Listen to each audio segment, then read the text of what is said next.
Blank chart series की ये दूसरी वीडियो है। फर्स्ट वीडियो मैंने कुंभ लगन की बनाई थी और ये दूसरी वीडियो जो है वो लियो असेंडेंट की मतलब कि सिंह लगन की बना रही हूँ। सबसे पहले समझ लीजिए कि लगन चार्ट क्या होता है। स्क्रीन में देखिए ये कुंडली है जिसके 12 हाउस हैं और सारे हाउसेस जो 12 हाउसेस होते हैं वो फिक्स्ड होते हैं। इन्हीं 12 हाउसेस में 12 राशियां भी होती हैं और हर एक राशि का अपना एक नाम होता है। जैसे कि फर्स्ट हाउस में अगर 1 नंबर लिखा है तो वो एरीज राशि है। अगर फर्स्ट हाउस में सेकंड नंबर लिखा है तो वो टॉरस राशि है। अब यही राइजिंग साइन भी होता है। अगर आपकी कुंडली में फर्स्ट हाउस में जो भी राशि लिखी हो उसको हम असेंडेंट मानते हैं, मतलब कि लगन मानते हैं। तो ये वीडियो जो है वो लियो असेंडेंट मतलब कि सिंह लगन के ऊपर निर्धारित है।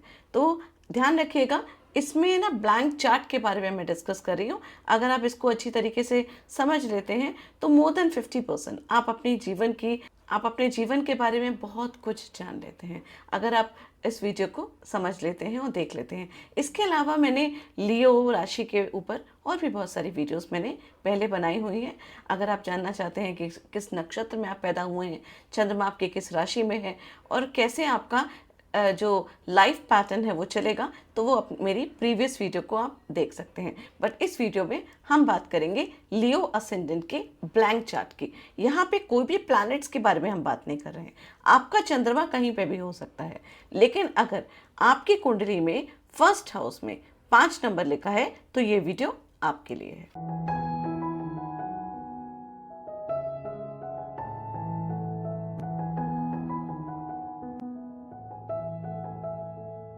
नमः शिवाय, स्वागत है आपका इस चैनल में। अगर अभी तक चैनल को सब्सक्राइब नहीं किया है तो इसे सब्सक्राइब करिए, जिससे फ्यूचर में आने वाली वीडियोस का अपडेट आपको मिलता रहे। तो हमेशा जब भी हम ब्लैंक चार्ट के बारे में डिस्कशन करते हैं तो हम काल पुरुष की कुंडली, जो एक्चुअली बेसिक कुंडली होती है, उसको बिल्कुल भी नहीं हम छोड़ सकते हैं, क्योंकि उसी के बेस पे आधारित होते हैं बाकी ब्लैंक चार्ट की रेटिंग। तो काल पुरुष की जो कुंडली है उसमें भी 12 हाउसेस होते हैं, जैसे कि बाकी सारी कुंडलियों में 12 हाउसेस होते हैं, लेकिन उसमें राशियां जो हैं वो फिक्स्ड होती है। मतलब कि फर्स्ट हाउस में 1 नंबर की राशि होगी, सेकेंड हाउस में 2 नंबर की राशि होगी, थर्ड हाउस में 3 नंबर की राशि होगी एंड सो ऑन। इसी तरीके से 12 राशियां 12 हाउसेस में सीक्वेंस वाइज डिवाइड होती हैं। लेकिन अगर हम इसी को देख के लियो असेंडेंट की बात करते हैं तो लियो असेंडेंट की जो कुंडली है उसमें काल पुरुष की कुंडली का जो पंचम भाव है, मतलब कि इसमें जो फिफ्थ हाउस में जो राशि आती है वो आती है लियो असेंडेंट के फर्स्ट हाउस में। फर्स्ट हाउस रिप्रेजेंट करता है हमारी पर्सनालिटी को, फर्स्ट हाउस रिप्रेजेंट करता है हमें खुद को, हमारे व्यक्तित्व को, हमारी बॉडी को, हम किस तरीके से लोगों को दिखते हैं, हमारा किस तरीके का बिहेवियर होता है, उस सब चीज़ों को हम फर्स्ट हाउस से देखते हैं। सिंह लगन की बात करी जाए तो पर्सनालिटी में काल पुरुष की कुंडली का पंचम भाव आता है। अब पंचम भाव की जब राशि आती है तो इसका मतलब ये सूर्य की राशि है। सूर्य मतलब कि राजा, सूर्य मतलब सोल। सूर्य को हम पिता के साथ भी जोड़ते हैं एस्ट्रोलॉजी में। अब अगर कोई बच्चा सूर्य लगन में, सिंह लगन में पैदा होता है तो उसकी पूरी फैमिली में अगर सिंह लगन का कोई इंसान है या कोई भी बच्चा है अगर आपके घर में, तो आप देखेंगे कि छोटे होने के बाद भी उस पर्सन के पास कुछ स्पेशल ट्रेट्स होते हैं सिंह वाले, क्योंकि सिंह राजा है। वो राजा वाला एक अंदर एटीट्यूड जो है वो सिंह लगन वालों के अंदर जरूर देखा गया है। ये लोग फादरली फिगर होते हैं, मतलब कि इनके पास लोग अपनी प्रॉब्लम्स लेकर आ सकते हैं। किंग जैसी पर्सनालिटी होती है, डोमिनेंट पर्सनालिटी हो सकती है, where this person is ready to take all kind of responsibilities. सारे इनिशिएटिव लेने के लिए ये हमेशा तैयार रहते हैं। और कहते हैं ना, किसी भी चीज को करने के लिए एक लीडरशिप क्वालिटी चाहिए।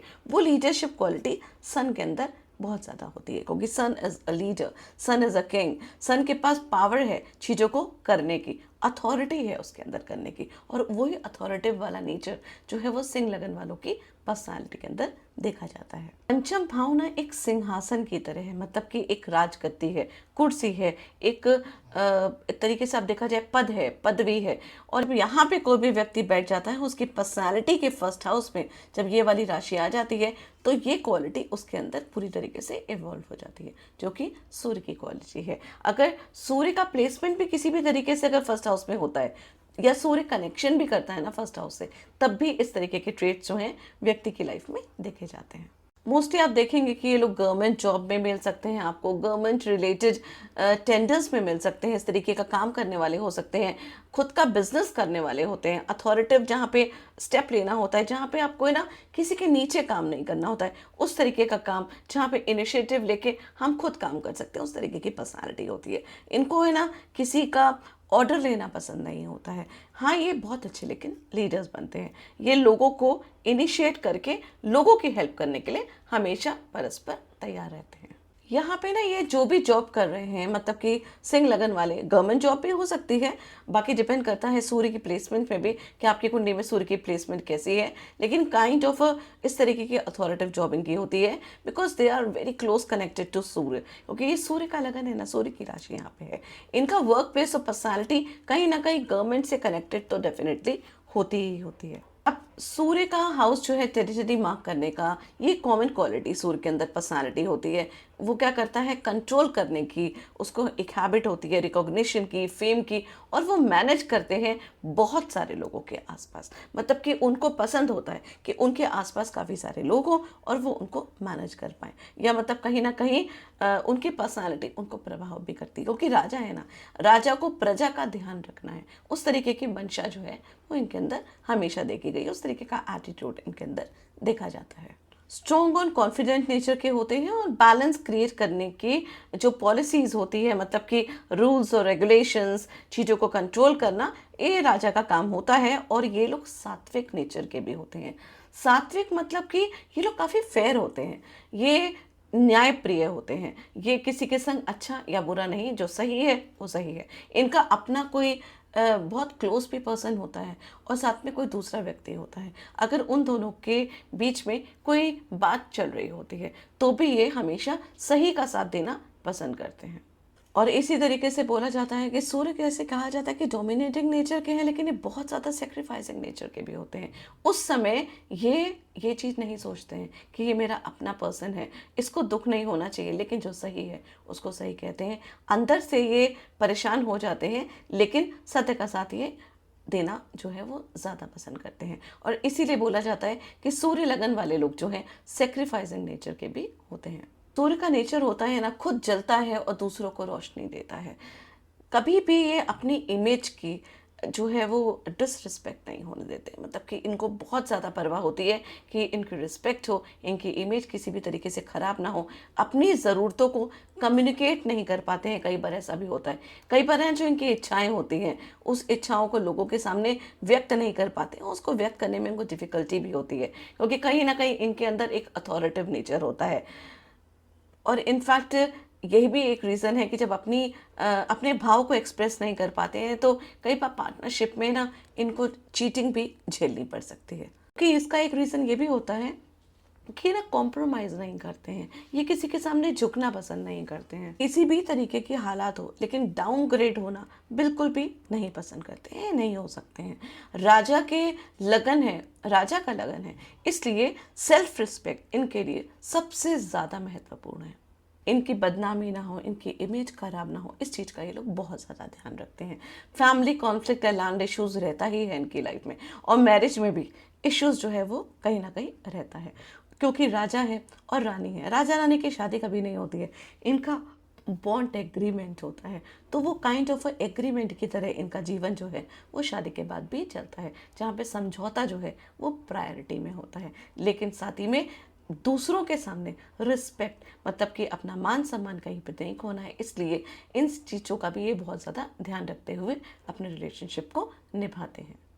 अब क्योंकि ये झुकते नहीं हैं, कॉम्प्रोमाइज़ नहीं करते हैं, इसलिए कई बार जो है मैरिज लाइफ में दिक्कत भी हो सकती है। और रीज़न अगर ये भी रीज़न है कि ये लोग है ना, कई बार है ना एक्स्ट्रा मैरिटल अफेयर में भी पड़ जाते हैं, क्योंकि ना ये झुकना नहीं पसंद करते हैं। अपने जो भाव हैं उसको सामने वाले व्यक्ति को व्यक्त करना बिल्कुल भी पसंद नहीं करते हैं, और कहीं ना कहीं वहाँ पे डिफ़िकल्टी होती है इनको सामने वाले व्यक्ति को समझाने में। या और अगर ऐसा भी देखा गया है कि कभी ये एक्स्ट्रा मैरिटल अफेयर में अगर पड़ जाते हैं तो उसका इफेक्ट इनके दूसरे भाव में बहुत ज़्यादा पड़ता है। मतलब सेकेंड हाउस जो कि बैंक बैलेंस का है, सेकेंड हाउस कुटुंब का है, तो ये सारी चीज़ें जो हैं वो इनकी डिस्टर्ब हो जाती हैं।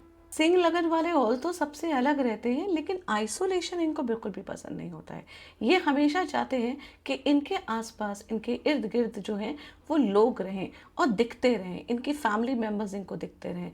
ये जब दिखते रहते हैं ना, इनके दोस्त, इनके फैमिली मेम्बर्स, आसपास के लोग, तो इनको सुकून बना रहता है। इंटरफेरेंस इनको किसी भी तरीके की बर्दाश्त नहीं होती है, ना ही ये किसी की लाइफ में फालतू में इंटरफेरेंस करते हैं, और ना ही इनको बिल्कुल भी पसंद है कि इनके जीवन में कोई भी इनकी परमिशन के बिना कोई सलाह दे।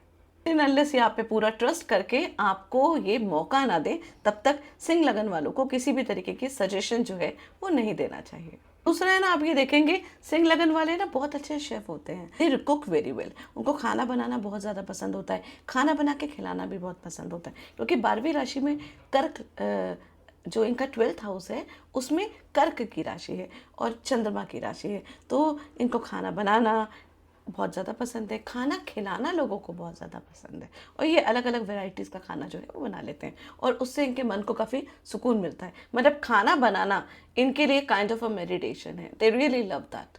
Usually love cooking. Strong headed होते हैं, डिसीजन को लेकर दूसरों को कंट्रोल करना इनको पसंद होता है, अपनी बात को ऊपर रखना इनको ज़्यादा पसंद होता है। इन लोगों को स्ट्रॉन्ग सैटर्न एनर्जी वाले लोगों से काफ़ी दूर रहना चाहिए। उन लोगों से जो लोग बहुत ज़्यादा सोचते हैं, जो पेसिमिस्टिक हैं, जो कि नेगेटिव चीज़ों को ज़्यादा सोचते हैं, इन लोगों से भी सिंह लगन वालों को थोड़ा दूर रहना चाहिए। नहीं तो क्या होता है कि इनकी एनर्जी जो है ना वो ड्रेन हो जाती है। तो जितने भी ओवर थिंकिंग करने वाले लोग हैं, उन लोगों से बेचारे आप दूर रहें तो आपके लिए जीवन में अच्छा रहता है। मोस्टली आप देखेंगे कि सिंह लगन वाले पता है क्या करते हैं, दूसरों की ना लव लाइफ में समझौता कराने में जो है वो लगे रहते हैं। कई बार है ना, इसी वजह से इनको गालियां भी पड़ती हैं, क्योंकि अपनी तरफ से तो ये क्योंकि फेयर बात करते हैं। अब फेयर बात करने के लिए आपको दोनों का पक्ष जो है वो बराबर लेना पड़ेगा, तो किसी आप एक के पक्ष में नहीं जा सकते।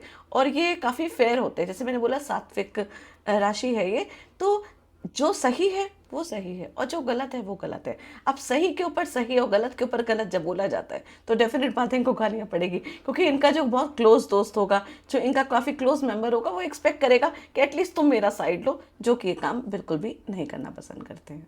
And they are very good in future planning करने में ये बहुत ज़्यादा आगे होते हैं। कह सकते हैं कि प्लानिंग करने में तो इनका कोई भी जवाब नहीं है। एक पंचम भाव जो है वो फ्यूचर प्लानिंग का भी हाउस होता है, और वो पंचम भाव जो काल पुरुष की कुंडली का है वो इनके प्रथम भाव में आके बैठ गया है। स्पिरिचुअल भी आप देखेंगे इनको, ऐसा नहीं है कि लोगों को दिखाने के लिए काफ़ी पूजा पाठ करें, उस तरीके की हरकत नहीं करेंगे, लेकिन अंदर से इंटरनल स्पिरिचुअल होते हैं।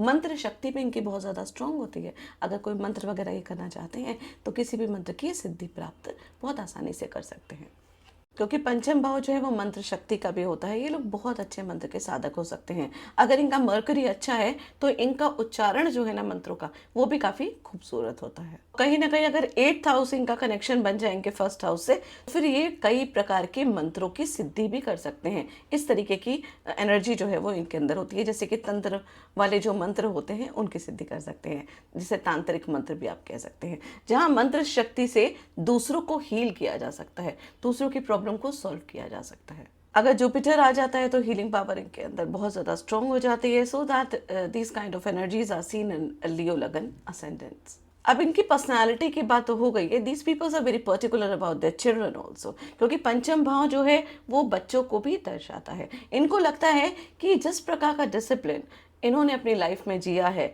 या जिस प्रकार के डिसिप्लिन में ये रहते हैं, ये चाहते हैं कि इनके बच्चों की भी मेंटालिटी उसी प्रकार की हो और उसी तरीके का सोचे। They superimpose their thinking process to their children, और that can be sometimes negative also or sometimes positive also, क्योंकि अपनी चीज़ों को, अपनी धारणाओं को अपने बच्चे के ऊपर थोपने की कोशिश करते हैं। अब वो पॉजिटिव होती हैं, कई बार नेगेटिव भी होती हैं। कई बार बच्चे जो हैं उस चीज़ को नहीं ग्रहण करना चाहते, तो वहाँ पे ना एक kind of a strict father या स्ट्रिक्ट मदर वाली क्वालिटी जो है वो आप सिंह लगन वालों के अंदर देखेंगे। बाकी again it depends on the planetary positions also. अगर हम दूसरे घर की बात करते हैं, जो सेकंड हाउस है, सेकंड हाउस जो कि हमारा वेल्थ का हाउस होता है, सेकंड हाउस में यहाँ पे 6 नंबर की राशि आ गई है। अब 6 नंबर की राशि आप काल पुरुष की कुंडली में देखेंगे तो वो छठा भाव दिखाती है। छठा भाव जो कि एक तरीके का कन्या राशि का भाव है, और कन्या राशि जहाँ पे होती है वहाँ पे कॉन्फ्लिक्ट, रोग, ऋण, शत्रु या किसी भी चीज़ का करेक्शन, एनालिटिकल प्रॉब्लम्स, सॉल्यूशंस उसका निकालना, ये सब चीज़ें जो हैं वो कन्या राशि में देखी जाती हैं। तो वो वाला जो हाउस है, जो कॉन्फ्लिक्ट्स वाला हाउस है, वो इनके सेकेंड हाउस में आ गया है। अब मरकरी की राशि यहाँ पे होने की वजह से अगर इनकी फैमिली में एक्स्ट्रा मैरिटल अफेयर होता है तो बहुत ज़्यादा प्रॉब्लम होती है, मतलब कि डेट जो है वो इंक्रीज हो जाते हैं, इनको फाइनेंशियल प्रॉब्लम्स आनी शुरू हो जाती हैं, पैसे इनके टिकते नहीं हैं, मतलब दूसरा भाव एक तरीके से पूरी तरीके से खराब और पीड़ित हो जाता है। कहा जाता है कि वर्गोस जो होते हैं, कन्या राशि वाले जो होते हैं, वो स्टेप बाय स्टेप, दिन पर दिन जो है वो इम्प्रूव होते हैं, और उसी तरीके से इनका जो है बैंक बैलेंस भी होता है, पैसा भी होता है इनका, है ना, जीवन में पैसा जो है वो धीरे धीरे बढ़ता रहता है। और इन लोगों को मोस्टली रेंटल इनकम हो गई, जैसे कि, और इंटरेस्ट में टैक्स से रिलेटेड जो काम होता है वो सब चीज़ें भी कर सकते हैं, उससे भी ये पैसे को अच्छी तरीके से एक्यूमुलेट कर सकते हैं, क्योंकि वो धीरे धीरे आता है। जहाँ पे भी स्लो पैसा आने की संभावनाएं होती हैं, उस तरीके का काम अगर ये करते हैं तो ये अच्छी तरीके से वेल्थ को एक्यूमुलेट कर लेते हैं। और अनअर्न्ड मनी जिसे आप कह सकते हैं, ब्राइब से या फिर अंडर द टेबल वाली जो इनकम होती है, उससे भी ये पैसा काफ़ी कमाते हैं। सिंह लगन वाले हैं, अच्छा ओहदा होता है तो डेफिनेटली बात है कि बड़े ओहदे में कहीं ना कहीं इनको ऊपर के पैसे जो हैं वो मिलते हैं, और उससे ये कई बार अपने पैसों को कमाते हैं, मतलब कि अपनी वेल्थ को एक्यूमुलेट करते हैं। एसआईपी में भी है ना, मोस्टली आप देखेंगे सिंह लगन वाले जो हैं वो इन्वेस्ट करते हैं लॉन्ग टर्म स्टॉक में, फ्यूचर जो स्टॉक्स होते हैं उसमें भी इन्वेस्टमेंट जो है ये मोस्टली करते रहते हैं, जिससे कि इनको लॉन्ग टर्म में बेनिफिट हो। दूसरे भाव में अगर चंद्रमा मान लीजिए आ जाता है यहाँ पे, तो लियो असेंडेंट के जो लोग हैं वो काफ़ी परेशान रहते हैं, क्योंकि ना वर्गो साइन में जब चंद्रमा आ जाता है तो वो ज़्यादा कंफर्टेबल फील नहीं करता है, और माँ के साथ कहीं ना कहीं रोका टोकी और इस तरीके की जो भावना है वो इनके साथ जो है वो हमेशा लगी रहती है, जिस चीज़ का इनको बहुत ज़्यादा ध्यान रखना चाहिए, क्योंकि मदर के साथ इनको अपने रिलेशंस को बहुत ज़्यादा स्ट्रॉन्ग रखेंगे तो इनकी लाइफ काफ़ी ज़्यादा अच्छी रहेगी। पैसे के लिए भी कई बार इमोशंस को लेके परेशान रह सकते हैं अगर चंद्रमा इनके दूसरे भाव में आ जाता है तब, क्योंकि मरकरी की राशि है, और मरकरी की राशि में चंद्रमा जो है वो काफ़ी सफोकेट फील करता है। और दूसरा भाव जो है वो वाणी का भी है, संस्कार का भी, हमारे बोलने के तरीके का भी है। तो कन्या राशि है ना, हमेशा एसओपी डॉक्यूमेंट्स, प्रॉपर तरीके की रूल्स और रेगुलेशंस के हिसाब से बात करना पसंद करती है। डिप्लोमेटिक और लॉजिकल बात करना, बहुत प्रैक्टिकल बात करना जो है ये लोग पसंद करते हैं। और इनकी है ना हमेशा एक शिकायत रहती है कि हमेशा हर किसी को करेक्शन देते रहते हैं, मतलब कि इनको रहता है इसने ये चीज़ ठीक नहीं करी, उसने वो चीज़ ठीक नहीं करी, ये चीज़ ऐसे होता तो ज़्यादा बेनिफिट होता, इसको ऐसे नहीं करना चाहिए। क्योंकि कन्या राशि आ गई ना, तो कन्या राशि का एक है ना मूलभूत स्वभाव होता है दूसरों के अंदर कमियां निकालना, क्योंकि एनालिटिकल दिमाग के होते हैं वो, है ना, उड़ती चिड़िया के पर भी पहचानते हैं। तो यहाँ पे कन्या राशि दूसरे भाव में आ गई, तो इनका जो नेचर होता है वो लोगों के अंदर कमियां निकालने का बहुत ज़्यादा होता है, जिसकी वजह से भी दूसरे जो है वो इरिटेट होते हैं। अगर ये अपने स्पीच में उस तरीके की बातों को कम कर दें और लोगों के अंदर कमियां न निकालें, कई बार ऐसा होता है कि मुंह पे नहीं बोलते हैं लेकिन पीछे ज़रूर बोलेंगे कि यार इसको ऐसे नहीं करना चाहिए, ये इसने गलत किया, बताओ, ये जो है वो अपने आप को बहुत पैसे वाला बोलता है और उसको यही नहीं पता है कि पैसे को कुछ तरीके से यूज़ करना, मतलब काइंड ऑफ इस तरीके की बातें जो है ये लोग करते रहते हैं, जो कि इनको नहीं करनी चाहिए। अगर ये सारी बातें ये लोग कम कर दें तो दूसरे भाव जो है वो एफ्लेक्टेड नहीं होगा, मतलब कि उसका नेगेटिव इम्पैक्ट इनको नहीं मिलेगा। और यहाँ पे ना कन्या राशि ये भी बताती है कि इनकी फैमिली में कोई ना कोई अकाउंटेंट में, फिनेंस में, लॉ, सिक्योरिटी डिपार्टमेंट में या इसी प्रकार के किसी प्रोफेशन में ज़रूर होगा। इनकी फैमिली में प्रॉपर्टी डिस्प्यूट्स भी कई बार देखने को मिलते हैं, मतलब कि भाइयों के आपस में कहीं ना कहीं केसेस वगैरह भी हो सकते हैं, दो भाई एक दूसरे के दुश्मन भी हो सकते हैं। That kind of energy you can see in this Leo chart, क्योंकि सेकेंड हाउस में कन्या राशि है जो कि रोग, ऋण, शत्रु की, कालपुरुष की छठे भाव की राशि यहाँ पे आ गई है। इसकी वजह से ये चीज़ें होती हैं, ये हाउस जो है बहुत जल्दी अफ्लिक्ट होता है। और या फिर अगर कुछ नहीं होगा तो फैमिली में कोई लंबी बीमारी से भी ग्रस्त हो सकता है, या कोई जेनेटिक बीमारी है जो कि आगे पास हो सकती है। इस तरीके की कोई ना कोई डिसीज़ जनरेशन टू जनरेशन जो है वो आगे बढ़ सकती है, ये भी देखा गया है लियो असेंडेंट वालों की कुंडली में। अब देखिए, अगर हम तीसरे भाव की बात करते हैं तो तीसरे भाव में आ जाती है 7 नंबर की राशि। अब है ना, काल पुरुष की कुंडली की 7th हाउस जो पार्टनरशिप का होता है, 7th हाउस जो हमारे स्पाउस का होता है, रिलेशनशिप का होता है, वो आ गया इनके तीसरे भाव में। मतलब कि स्पाउस जो है वो आ सकता है नेबर से। ठीक है, यहाँ पे ना लिब्रा का साइन ये एक डिप्लोमेटिक का हाउस है, क्योंकि लिब्राज वाले जो है वो काफ़ी डिप्लोमेटिक होते हैं। ना तो ये क्लियर आंसर यस बोलते हैं, ना ये क्लियर आंसर नो बोलते हैं। और इसकी वजह से लियोस के अंदर एक क्वालिटी होती है, बहुत आसानी से पार्टी भी चेंज कर लेते हैं, क्योंकि ना ये फेयर जो है वो जो भी सजेशन है वो देते हैं। और हो सकता है कि इनका एक कोई दोस्त है और एक कोई बाहर का व्यक्ति है, या फिर इनका कोई मतलब इनका ब्रदर है और एक कोई बाहर का व्यक्ति है, और दोनों के बीच में कोई फाइट हो रही है, दोनों के बीच में सलाह करनी है। तो इनका भाई एक्सपेक्ट करेगा कि डेफिनेटली लियो जो है वो मेरा अपना भाई है, मेरी अपनी बहन है, तो ये मेरा साथ देगा। लेकिन ये लोग ऐसे काम नहीं करते हैं। ये लोग जो है सही का साथ देते हैं, और जो सही होता है उसके सामने सही, जो गलत होता है उसके सामने गलत। इस तरीके का एक नेचर इनका होता है, जिसकी वजह से इनको ये भी बोला जाता है कि आप पार्टी जो है वो आसानी से बदल लेते हैं। मतलब कि आप जो है किसी एक के होते नहीं हैं, क्योंकि ये फेयर होते हैं। क्योंकि राजा कभी वन साइडेड जो है वो न्याय नहीं करता, वो दोनों तरफ से न्याय करता है। और राजा वाली क्वालिटी तो इनके अंदर होती ही है, वो क्लियर बोलते हैं और हमेशा इस चीज़ में स्टक रहते हैं। इसलिए ना कई बार ऐसा भी होता है कि इनको लगता है कि क्लियर बोल देंगे तो चीज़ें खराब हो जाएंगी, तो ना तो ढंग से हाँ बोलते हैं और ना ढंग से ना बोलते हैं। इसलिए ना अपने आप को प्रॉपर तरीके से एक्सप्रेस कई बार नहीं कर पाते हैं। तुला राशि क्योंकि है यहाँ पे, तो बस चीज़ों को बैलेंस करने में, क्रिएट करने की कोशिश जो है वो लगे रहते हैं, करते रहते हैं, और समझाने की भी कोशिश करते रहते हैं कहीं ना कहीं एक तरीके से कि वो गलत नहीं है, वो जो कर रहे हैं वो गलत नहीं है। लेकिन ऐसा होता नहीं है, सामने वाले व्यक्ति को इनकी बात जो है वो चुभ जाती है और गलत लग जाती है। अब तरीके से ना इनको कम्युनिकेशन को स्ट्रेट फॉरवर्ड रखना चाहिए, लेकिन क्योंकि राजा हैं, डिप्लोमेटिक हैं, इनको कम्युनिकेशन कंटिन्यू करना है, क्लियर कट भी नहीं कहना है। इसलिए मोस्टली ऐसा होता है कि इनके साथ है ना दोस्ती में, सिबलिंग्स में के साथ है ना प्रॉब्लम्स जो है वो देखी गई हैं। ये रीज़न है कि एट द एंड ना एक अच्छे दोस्त को ये खो देते हैं, और अंत में बहुत सारे सेल्फिश दोस्त जो है वो इनको मिल जाते हैं, क्योंकि वहीं पे है कि ये फेयर की तलाश में रहते हैं और किसी एक के पूरी तरीके से नहीं हो पाते हैं। Over the period of time इनको सिर्फ अपना काम निकलवाने वाले लोग जो हैं वो जीवन में मिलते हैं। इनको है ना यूज़ करते हैं, लेकिन इनको सब समझ में आता है, क्योंकि काफ़ी इंटेलिजेंट हैं, काफ़ी समझ में, इनको सब समझ में आता है कि कौन इनके साथ है, कौन इनके साथ नहीं है। क्योंकि राजा है ना, राजा से कोई चीज़ छुपी नहीं होती, उसको सब कुछ पता होता है। लेकिन राजा का दिल भी बहुत ज़्यादा बड़ा होता है, वो सब कुछ जानते हुए भी सेल्फ सेक्रीफाइस की उनके अंदर एक हैबिट होती है, जो कि लियो वाले करते हैं। पर साथ में है ना कि जो लोग स्ट्रॉन्ग हेडेड होते हैं, जो लोग इंटेलिजेंट होते हैं, जो लोग समझदार होते हैं, जो लोग बिना कहे चीज़ों को समझ आते हैं, ये उनको अपना सबसे बड़ा दोस्त मानते हैं। और कई बार ये भी होता है कि वो जो स्ट्रॉन्ग हेडेड लोग होते हैं वो जो हैं वो इनके दोस्त नहीं बन पाते हैं, क्योंकि प्रॉब्लम्स वहीं पे आती है, ईगो क्लैशेस जो है वो हो जाता है, क्योंकि ये लोग बहुत डिप्लोमेटिकली बिहेव करते हैं।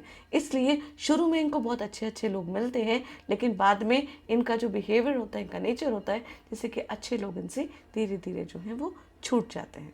अब दोस्तों की गैदरिंग हो रही हो, पार्टी वगैरह में कहीं जाना हो, तो वहाँ जाने के लिए रेडी रहते हैं, वो सब इकट्ठा हो जाएंगे। लेकिन वहीं पे अगर दोस्त में से किसी ने फ़ोन करके बोल दिया कि भाई चलना है, उसको बीट के आना है, तो उन सब भसन में ना ये बिल्कुल जाना पसंद नहीं करते। ये लड़ाई झगड़े से दूर रहना ज़्यादा पसंद करते हैं। यहाँ पे ना क्योंकि 7 नंबर की राशि है, लिब्रा राशि है, जहाँ पे शनि एग्जॉल्टेड हो जाता है। तो शनि एक तो न्याय का देवता है, न्याय प्रिय है, तो इसलिए ये काफ़ी फेयर जो है वो डिसीजन लेते हैं। दूसरी बात यहाँ पे ये भी होती है कि शनि के होने की वजह से ना ये अपनी प्लानिंग्स जो भी है उसको धीरे धीरे जो है वो करते हैं। और एक चीज़ और हो सकती है, क्योंकि 3rd हाउस में 7 नंबर की राशि है, तो कई बार है ना हो सकता है कि पड़ोसियों के साथ, मतलब हो सकता है कि पड़ोस में ही इनकी मैरिज हो जाए, इनकी लव मैरिज हो सकती है, हो सकता है कि इनकी शादी जिससे वो पड़ोस में ही रहता हो। इस तरीके की एनर्जी भी आप चार्ट में देख सकते हैं, क्योंकि कालपुरुष कुंडली की 7वें नंबर की जो राशि है वो यहाँ पे बैठी हुई है। अब लिब्रा साइन है ना, बिजनेस और ट्रेड का भी साइन है, तो ये भी हो सकता है कि इनके पड़ोस में कोई ऐसा रहता हो जो कि बहुत बड़ा बिजनेसमैन हो, इनके सिबलिंग्स या इनके सिबलिंग्स भी इनफैक्ट ट्रेडिंग वगैरह में या बड़े बिजनेस में हो सकते हैं, अगर ये भी उनके साथ रहते हो तो। इनफैक्ट इनका खुद का भी बिजनेस का काम हो सकता है, कंसल्टेशन बेस्ड जो है वो काम हो सकता है, जहाँ भी बोलकर गाइडेंस देके काउंसलिंग करके कोई काम हो, उस काम में भी ये लोग काफ़ी ज़्यादा चमकते हैं। अब बात करते हैं चतुर्थ भाव की। तो चतुर्थ भाव में इनका आ गया 8 नंबर की राशि, जो कि स्कॉर्पियो की राशि है। अब काल पुरुष की कुंडली को जब हम देखते हैं तो 8th हाउस, जो कि जहाँ पे 8 नंबर की स्कॉर्पियो राशि आती है, वो अकल्ट का हाउस होता है, रिसर्च का हाउस होता है, डेथ का होता है, एक्सीडेंट्स का होता है, पैटर्नल प्रॉपर्टी का होता है, हिडन एनिमीज का भी होता है, इनफैक्ट अनएक्सपेक्टेड सडन गेंस का, ट्रांसफॉर्मेशन का ये हाउस होता है। और यहाँ पे स्कॉर्पियो की एनर्जी, अब इनकी स्कॉर्पियो की एनर्जी आ गई इनके 4th हाउस में। ये हाउस जो है वो मदर का है, मदरलैंड का है, जहाँ पे स्कॉर्पियो की एनर्जी आने का मतलब होता है पे मिस्ट्री है, यहाँ पे कर्स है, यहाँ पे ट्रांसफॉर्मेशन है, अकल्ट है, रिसर्च है, अनसॉल्व्ड प्रॉब्लम्स जो है वो घर में इनके देखी जा सकती हैं। और रेगुलर मदर का जो हेल्थ इशू है वो भी इनकी लाइफ में हो सकता है। इनकी माता की हेल्थ का जो है वो इशू हो सकता है, इनकी माता को कोई लंबी बीमारी भी हो सकती है। मोस्टली है ना, इनकी मदर जो है वो स्पिरिचुअल होंगी और साधना करने वाली होंगी, पूजा पाठ करने वाली होंगी, उनकी स्किन काफ़ी शाइनिंग होगी, बोल्ड नेचर की होंगी। इनफैक्ट फादर से ज़्यादा जो स्ट्रॉन्ग भूमिका निभाने वाली जो है और ज़्यादा रिस्पॉन्सिबल इनकी मदर होंगी। एंड और मदर के पास है ना पैसे जोड़ने की भी बहुत ज़्यादा क्वालिटी होगी। मतलब कि कुछ लोग होते हैं ना जो पैसे जोड़ के रखते हैं, जो कि क्राइसिस में काम आते हैं, तो इनकी मदर जो है वो उस तरीके का भी एक हैबिट जो है इनकी मदर के अंदर होगी। सिंह लगन के जातकों के लिए ना माता का ऋण बहुत बड़ा ऋण होता है। इनको है ना अपनी माँ की सेवा ज़रूर करनी चाहिए, जितनी पॉसिबिलिटी हो उनके लिए कुछ ना कुछ करते रहना चाहिए। हमेशा अपनी सैलरी में से कुछ पार्ट, जैसे हम लोग कहते हैं ना कि अपनी सैलरी का कुछ पार्ट भगवान को चढ़ाना है, डोनेशन करना है, इनको अपनी सैलरी का, इनको अपने काम का एक छोटा सा पार्ट उठा के पहले अपनी माता को सर्वप्रथम देना चाहिए, उसके बाद कुछ करना चाहिए। उनका आशीर्वाद इनके लिए बहुत ज़्यादा जो है वो फ़ायदा करता है इनकी लाइफ में। कई बार ऐसा भी देखा गया है कि इनकी मदर हो सकता है कल्ट में इंटरेस्टेड हो, रिचुअल्स वगैरह जो हैं वो फॉलो करने वाली हो। कुछ घर की माएँ होती हैं ना जो आए दिन एस्ट्रोलॉजिस्ट के पास जाती हैं, कुंडलियाँ दिखाती रहती हैं, रेमेडीज़ करती रहती हैं, रिचुअल्स करती रहती हैं, तो इनकी मदर उस तरीके की भी हो सकती है। क्योंकि 8 नंबर की राशि यहाँ पे स्कॉर्पियो की रिसर्च की, हिडन चीज़ों की राशि है, इस वजह से इनके घर में एक काइंड ऑफ अ प्रैक्टिस हो सकती है, सीक्रेट विद्या वगैरह की, रिसर्च वगैरह की, स्पिरिचुअल प्रैक्टिसेस की भी हो सकती है, जिन्हें हो सकता है पब्लिक में ये लोग शेयर ना करते हो लेकिन घर में ये लोग करते हो। इस तरीके की चीज़ें भी हो सकती हैं। या पूजा पाठ जो है ना वो बहुत ज़्यादा जो है ना स्ट्रांगली जो है इनके घर में हो सकता है। इस तरीके की चीज़ें भी हो सकती हैं। या नेटिव खुद भी रिसर्चर या स्कॉलर हो सकता है, क्योंकि 8वां घर जो है वो रिसर्च का भी है। ये लोग रिसर्च में इन्वॉल्व हो सकते हैं। मैक्सिमम टाइम घर में भी ये लोग बिताना जो है वो पसंद करते हैं। और कई बार ऐसा भी होता है कि एक टाइम के बाद जो है वो नौकरी वगैरह अगर कर रहे होते हैं सिंह लगन वाले, तो उसको छोड़ के कोई कंसल्टेंसी का अपना बिजनेस भी स्टार्ट कर लेते हैं और साइमल्टेनियसली अपने पर्टिकुलर सब्जेक्ट पर रिसर्च भी कर सकते हैं। इस तरीके का नेचर जो है वो इनके अंदर देखा गया है। And they are very good consultant also. That kind of energy is also seen in Leo ascendant natives chart. अब आते हैं हम पंचम भाव में। पंचम भाव जिसमें काल पुरुष की कुंडली का 9वां भाव आ जाता है। अब काल पुरुष की कुंडली देखेंगे तो 9th हाउस में सेजिटेरियस राशि है और 9th हाउस जो है वो भाग्य का स्थान होता है, पिता का स्थान होता है, वो आ गया इनके पंचम भाव में। मतलब कि यहाँ पे धर्म का स्थान, भाग्य का स्थान आपके पंचम भाव में आ गया। This is the most important house. यहाँ पे 5th हाउस में सेजिटेरियस की धनु की राशि है। मतलब कि इनका विजन जो है वो बहुत ज़्यादा क्लियर होता है। राजा का जितना बड़ा विजन होता है उतना ज्यादा ही वो सक्सेस पाता है। कहा जाता है कि राजा को जितना बड़ा माना जाता है जितना बड़ा उनका विजन होता है। और धनु राशि जिसका लक्ष्य क्लियर होता है वो हमेशा धनुष बाण हाथ में लिए हुए रहते हैं। इसीलिए लियो असेंडेंट को ये हाउस जो है पंचम भाव में दिया गया है। मतलब कि आपको अपने लक्ष्य को फोकस करना है और उसके बाद जो भी चीज़ें हैं उसको निर्धारित करना है, से वो समझ जाए कि नई नीति, नया ज्ञान दे सके। और गुरु की राशि है तो गुरु से अच्छा तो कोई मॉरल वैल्यू देने वाला होता भी नहीं है। इसलिए कहीं ना कहीं गुरु को है ना एक तरीके से देखा जाए तो प्राथमिकता दी गई है लियो असेंडेंट वालों को। इसको इसी वजह से यहाँ पे धनु जो है वो राशि है पंचम भाव में, और इनको अपने जुपिटर को कभी भी खराब नहीं करना चाहिए, अपने गुरु का, अपने मेंटोर्स का कभी भी अनादर नहीं करना चाहिए। इनके लिए बहुत इंपॉर्टेंट है अपने लगन को स्ट्रांग रखना और देवगुरु बृहस्पति को अपनी कुंडली में जहाँ पे भी है उसको स्ट्रांग रखना, क्योंकि अगर ये गुरु का अपमान करते हैं, देवगुरु बृहस्पति अगर इनकी लाइफ में कमज़ोर है और कुछ ना कुछ ऐसी क्रिया करते हैं, कुछ ना कुछ ऐसा काम करते हैं जिससे कि गुरु खराब होता है, तो इनके जो पिछले जन्म के पुण्य कर्म है वो भी जो है वो खराब हो जाते हैं, उसका भी फल इनको प्राप्त नहीं होता है। राजा की राज दरबार में बहुत इज्जत होती है, इसलिए लियो असेंडेंट वालों को अपना गुरु कभी भी खराब नहीं करना चाहिए, बहुत ध्यान रखना चाहिए, बहुत ज़्यादा इंपॉर्टेंट है उनके लिए। गुरु की बद्दुआ गलती से भी इनको नहीं लेनी चाहिए। बहुत ज़्यादा जो है इनकी लाइफ में ऑब्स्टिकल्स आ जाते हैं, बहुत ज़्यादा नेगेटिविटी इनकी लाइफ में आ जाती है, इसलिए कोई भी आपके गुरु हों, कोई भी आपके मेंटर हों, उनको कभी भी डिसोबे ना करें, कभी भी नहीं करें। राजा को हमेशा चाहिए कि अपने जो उनके बड़े हैं वो है ना उनको रास्ता दिखाते हैं तो उनसे पूछें और उसके हिसाब से आगे बढ़े। हमेशा किसी ना किसी को अपना जो है वो गुरु बनाएं, अपने जो अपने आप से बड़े जो लोग हैं, आपके पिता हैं, आपके दादा हैं, जिनको आप अपना मानते हैं, उनकी सलाह लेने के बाद ही कोई काम करें, और वो हमेशा आपको आपके लिए अच्छा रहता है। राजा को हमेशा गुरु की सलाह लेनी चाहिए, उसके बाद ही कोई काम करना चाहिए। राज दरबार में देखा है ना कि राजगुरु होते हैं, राजा हमेशा कोई भी बात होती है तो राजगुरु से पूछते हैं, उनको प्राथमिकता देते हैं, उसके बाद ही कोई काम करते हैं। बिल्कुल उसी तरीके से सिंह लगन वालों को भी ध्यान रखना चाहिए। अगर आप ऐसा करेंगे तो इज्जत, रिकॉग्निशन, सपोर्ट और आपकी लाइफ में बहुत ज़्यादा जो है एनहांसमेंट होगा। लियोस का है ना फोरहेड आप देखिएगा हमेशा आपको है ना शाइन करता हुआ नजर आएगा। एक सही लियो और जिनका सूर्य बहुत स्ट्रॉन्ग है वो उनकी शक्ल को देख के ही समझ में आ जाता है। उनके फोरहेड में एक अलग तरीके की शाइनिंग जो है, नेचुरल शाइनिंग हमेशा देखने को मिलती है। स्पेशली बॉडी में एक अलग तरीके का ऑरा होगा, स्ट्रॉन्ग पॉजिटिव ऑरा। इनफैक्ट आप देखेंगे कि लियो राशि के जो बच्चे हैं ना उनका भी एक अलग तरीके का ऑरा होता है, और इनके बच्चों का भी है ना अकल्ट में कई बार इंटरेस्ट देखने को मिला है कि बच्चे भी रिसर्च में जा सकते हैं और अकल्ट में इंटरेस्टेड हो सकते हैं, क्योंकि गुरु की दृष्टि अष्टम भाव में भी आ रही है। तो पंचम भाव में गुरु की राशि है और अष्टम भाव में भी गुरु की राशि है, तो अष्टम भाव जो है वो एक तरीके का अकल्ट और रिसर्च का है। तो हो सकता है कि इनके अपने बच्चे जो हैं वो साइंटिस्ट बने, रिसर्च में जा सकते हैं, अकल्ट में जा सकते हैं, या उनका इंटरेस्ट इन सब चीज़ों में होता है, हो सकता है। इनफैक्ट बहुत अच्छे हीलर्स होते हैं ये लोग, इनके बच्चे भी बहुत अच्छे हीलर्स हो सकते हैं। और पांचवा हाउस जो है ना मंत्र का भी है, और यहाँ पे गुरु की राशि है, तो ऐसे है ना एक चीज़ का और ध्यान रखिए, लियो असेंडेंट वालों को ना हवन जरूर करते रहना चाहिए, हवन करते रहना चाहिए, मंत्रों की साधना करते रहना चाहिए। आपकी लाइफ में बहुत एक अलग तरीके का जो पॉजिटिविटी है आपकी लाइफ में रहती है। इनफैक्ट अग्नि के साथ कनेक्शन जो है वो बहुत ज़्यादा इंपॉर्टेंट है आपके लिए, उसको हमेशा रखना चाहिए। अब नवम भाव की जो एनर्जी है वो फिफ्थ हाउस में आ गई है, मतलब कि इनकी मंत्र शक्ति तो डेफिनेटली बहुत अच्छी हो सकती है, जो कि मैंने पहले भी आपको बता चुकी हूँ। अब ये लोग है ना कोई भी रिचुअल की प्रैक्टिस करते हैं तो ये बहुत अच्छी तरीके से कर सकते हैं। और साथ ही में अगर इनका मरकरी कहीं पे बहुत अच्छा बैठा है तो डेफिनेटली उच्चारण भी ये लोग बहुत अच्छा करते हैं। और पंचम भाव में ही अगर बैठा है तो ये लोग काफ़ी रिलीजियस प्रैक्टिसेस करने वाले भी हो सकते हैं, क्योंकि फिफ्थ हाउस जो है वो फ्यूचर प्लानिंग का भी हाउस है।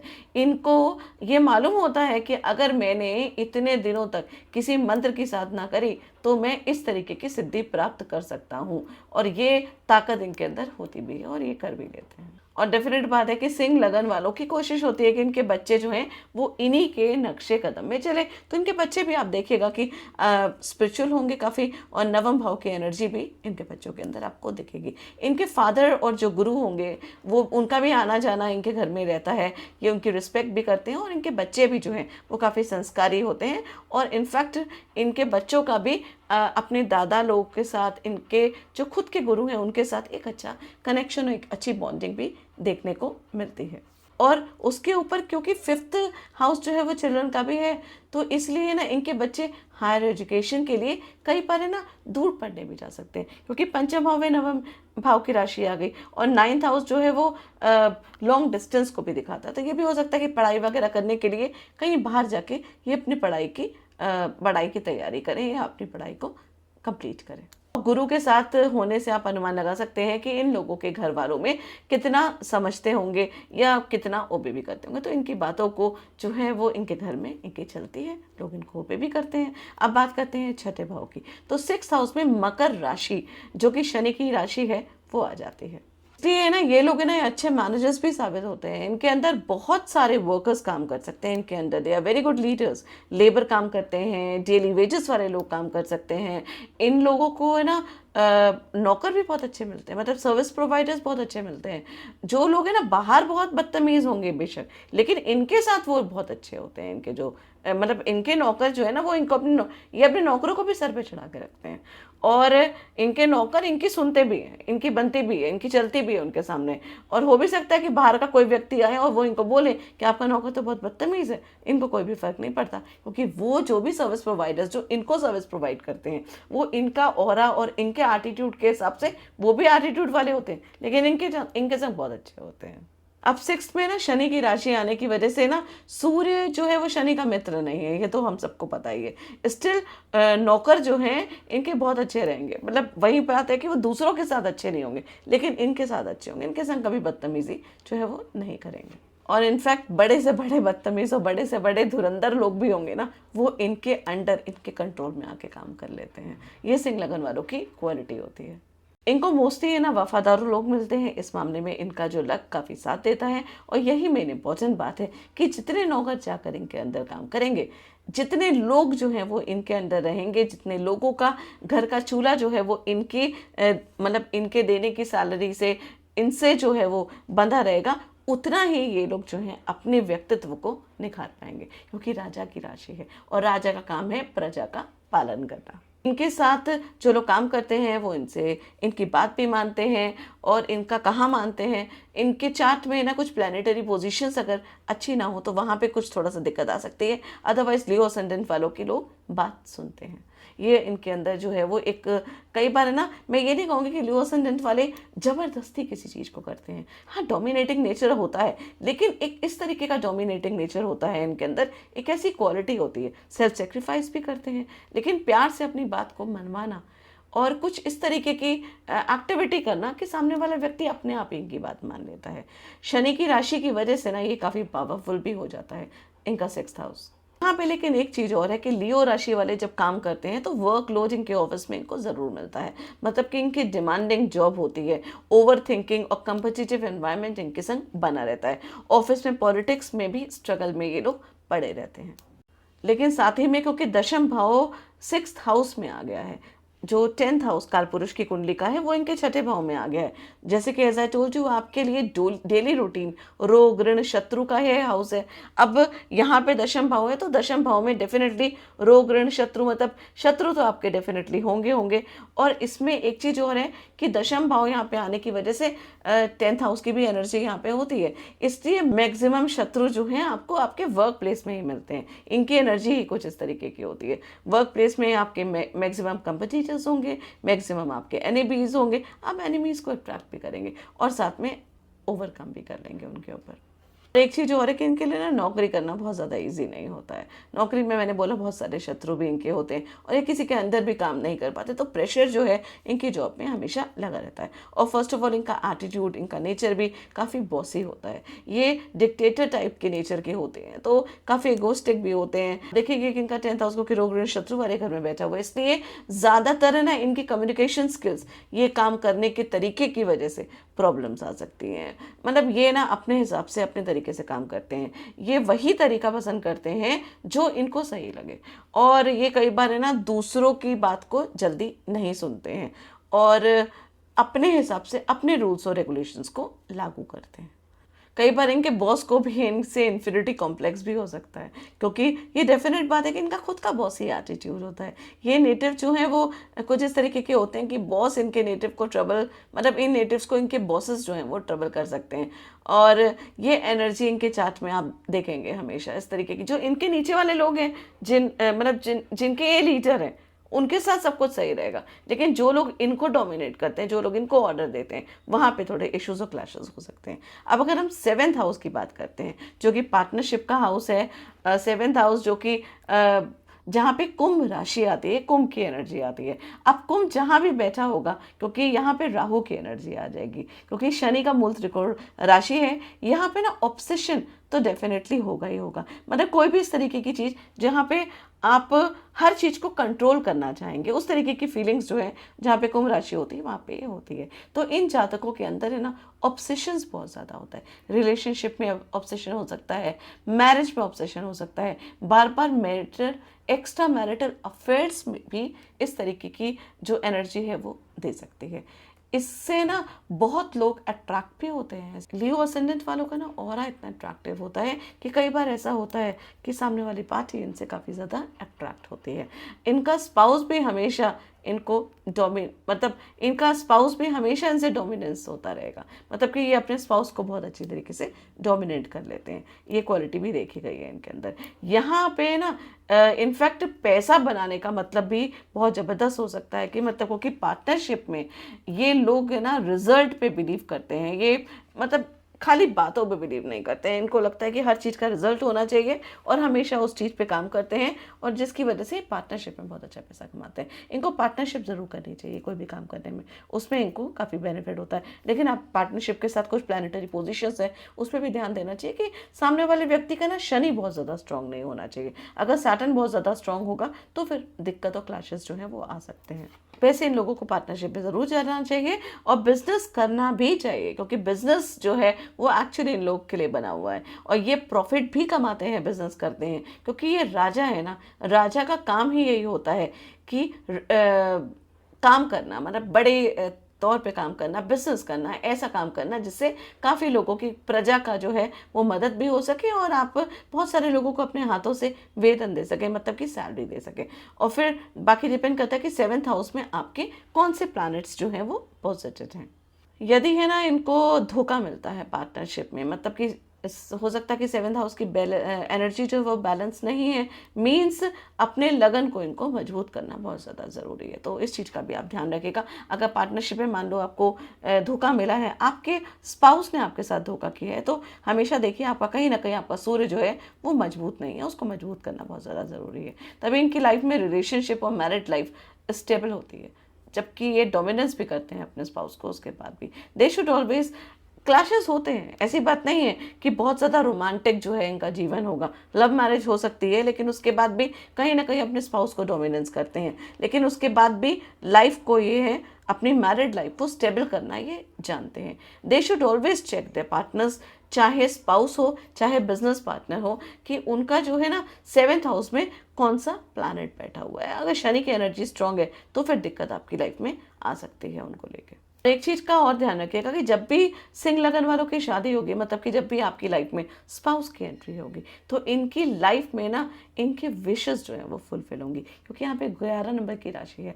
11 नंबर काल पुरुष की कुंडली की 11th हाउस की, और 11th हाउस होता है गेन्स का, फुलफिलमेंट ऑफ डिज़ायर का, प्रॉफिट का। तो आपकी इच्छाएं जो हैं वो पूरी होती हैं जब आपकी शादी होती है। बहुत सारे लोगों की विशेस जो हैं काफ़ी लंबे टाइम से जो रुकी हुई थी वो चीज़ें पूरी होती हैं, उस मुकाम पर पहुंच भी जाते हैं। चाहे आपके पास जो कुछ भी हो, लेकिन जो चीज़ें आप चाहते हैं, चाहे आप बिजनेस सेटल करना चाहते हैं, कोई पार्टनरशिप करना चाहते हैं, पब्लिक में इमेज अपनी बिल्ड करना चाहते हैं, 7th हाउस ये सारी चीज़ें रिप्रेजेंट करता है। तो ये सारी चीज़ें जो हैं वो मैरिज के बाद अचानक आपकी फुलफिल होनी शुरू हो जाती हैं, क्योंकि गेंस की एनर्जी जो है वो कालपुरुष की कुंडली की 11th हाउस ऑलरेडी कुंभ राशि जो है वो बताती है। इससे जनरली देखा गया है कि इनके मैरिज के बाद इनकी लाइफ में अपलिफ्टमेंट जो है वो आता है और पॉजिटिव चेंजेस भी आते हैं। दूसरी बात है ना, पार्टनरशिप के लिए भी मैंने कहा कि ये हाउस बहुत अच्छा होता है। अगर ये किसी के साथ पार्टनरशिप करते हैं, बिजनेस करना चाहते हैं, तो डेफिनेटली उनको करना चाहिए, उनको बेनिफिट होता है। और जैसे मैंने आपको बताया कि शनि की एनर्जी को बहुत ज़्यादा स्ट्रांगली देखने की रिक्वायरमेंट है। पार्टनर को भी बेनिफिट मिलेगा या नहीं, ये पार्टनर के चार्ट के ऊपर डिपेंड करता है। तो जिस तरीके से हम लोग कुंडली मिलान करते हैं स्पाउस के साथ, उसी तरीके से बिजनेस में भी जब हम किसी के संग बिजनेस करते हैं, किसी के संग पार्टनरशिप करते हैं, इट्स ऑलवेज गुड कि हम एक दूसरे के संग कुंडली मिलान करें, क्योंकि आपका कुंडली उस व्यक्ति के संग मिलना ज़रूरी है, जिससे कि आपको समझ में आए कि आप पार्टनरशिप में म्यूचुअली कितना ज़्यादा एक दूसरे को अंडरस्टैंड करेंगे। कहीं ऐसा तो नहीं कि आपके किसी के पार्टनरशिप के होने के बाद उनका नुकसान हो जाए या आपका नुकसान हो जाए, या वो आपके ऊपर हावी हो या आप उनके ऊपर हावी हो। इसलिए बिजनेस पार्टनरशिप में कुंडली मिलान करना बहुत ज़्यादा इम्पॉर्टेंट होता है।